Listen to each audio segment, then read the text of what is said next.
Okay, I'm going to go ahead and introduce week 5 to you, which is July the 2nd through July the 8th. We're going to be studying the verbs dar and decir, indirect object pronouns, gustar, and verbs like gustar, and the preterite. Okay, so these are the pages that you want to study and you want to review for this week. This will tell you our objectives. After completing this week's assignments, you guys should be able to use dar and decir and indirect object pronouns to talk about things and express to whom or for whom something is intended.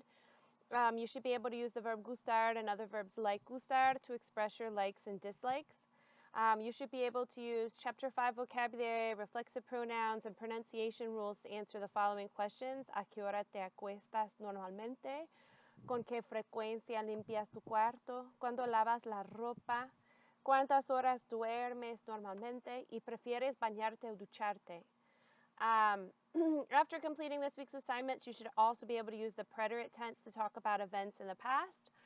You should also be able to read 4 short texts about 2 friends trying to juggle schoolwork and their personal lives, one about Angela Portillo Escobar and the activities she needs to complete before going to a concert, one about Sarah and the delicious dessert that she's made, and one about Rufino and what he did last weekend.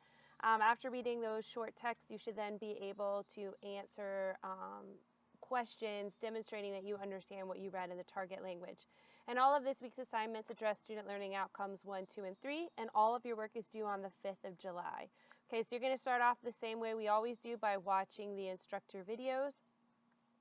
So you have videos on, it'll come up, on indirect object pronouns, on dar and decir, verbs like gustar, and verbs on the preterite and the imperfect, and then the regular verbs in the preterite tense. So you'll want to watch all of these videos because, again, that's the only way that I can communicate the information with you. Then you'll want to open up the class participation forum, click on the thread, hit reply, and post any questions or concerns you have about material covered in the videos. And remember, if you have no questions or concerns, you still need to post in the forum letting me know that.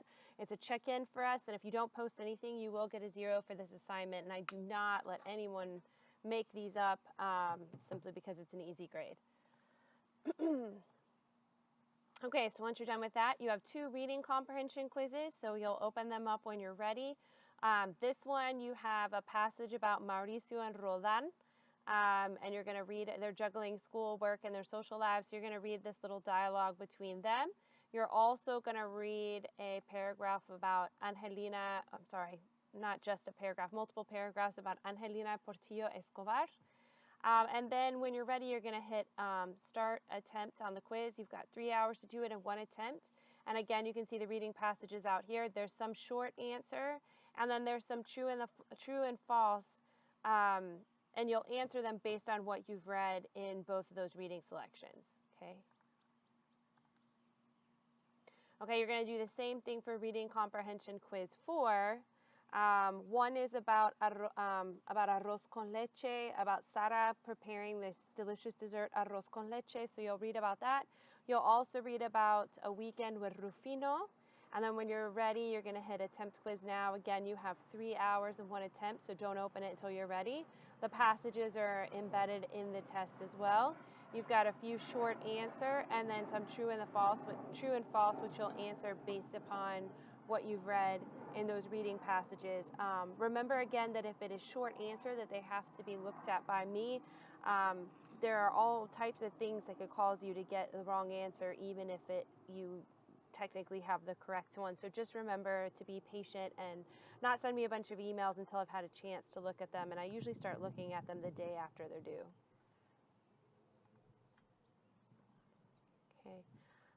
Oral dialogue preparation 2. So last week you had a workshop getting yourselves ready for oral dialogue 2 in which you're asked these various questions. You wrote your answers. This week, so I will move this workshop down here after you guys get to that point. This week you will look at somebody else's answers and critique them. They will look at yours and critique yours. I'm also going to be looking at them, and then you'll use those critiqued answers the following week to actually do your voice recording. Okay. Then you also have assignment 7 where you're going to need to visit my language labs and complete the student manual activities, these ones right here, and the extra practice ones listed. So if I go out here and I go over to the July the 5th, all of those assignments are going to pop up in the middle. You just click on each one, answer, and then finish and submit for grading. And remember, you can attempt these as many times as you would like before the due date to get the best possible score. But remember, if you've done it more than 3 times, then you probably want to reach out to me. You don't need to do it 10 times. Okay, you're probably not going to get it right if you've been doing it that many times. So just reach out to me, and I'll try to help you out. Okay, and that's everything you have to do for week 5.